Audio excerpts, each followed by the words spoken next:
বর্তমান বৈশ্বিক অর্থনৈতিক মন্দার সময়ে দুর্ভোগ ও দুর্দশায় আছেন নিম্ন আয়ের মানুষগুলো। এই বাস্তবতার পরিপ্রেক্ষিতে দুস্থ রোজাদারদের পাশে দাঁড়াতে বিদ্যানন্দ ফাউন্ডেশন প্রতি বছরের ন্যায় এবারও দেশব্যাপী ১ টাকার রোজার বাজার পরিচালনা শুরু করেছে।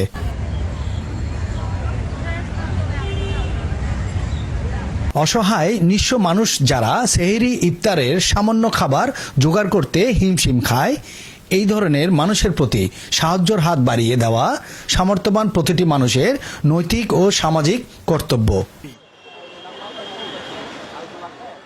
আজ সকাল ১১টায় নগরীর বিপ্লব উদ্যানে ১ টাকার বাজার উদ্বোধন করেন city mayor doctor Shahadat Hossain. চমৎকার। তাহলে কত প্লাস্টিক কতটুকু লাগবে এটা নিতে?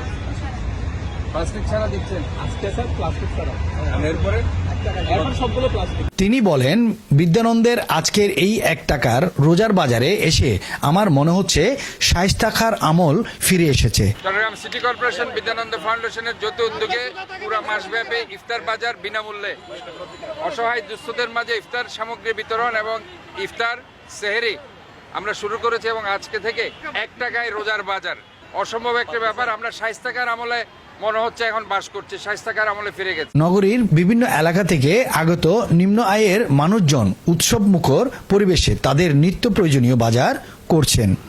তাদের চোখে মুখে ছিল হাসি।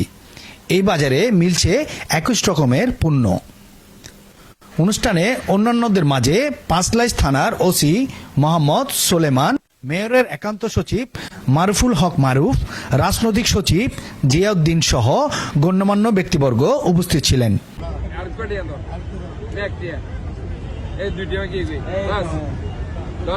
আমি ওনার পক্ষ থেকে ২ টাকা দিলাম, ২ টাকা দিয়ে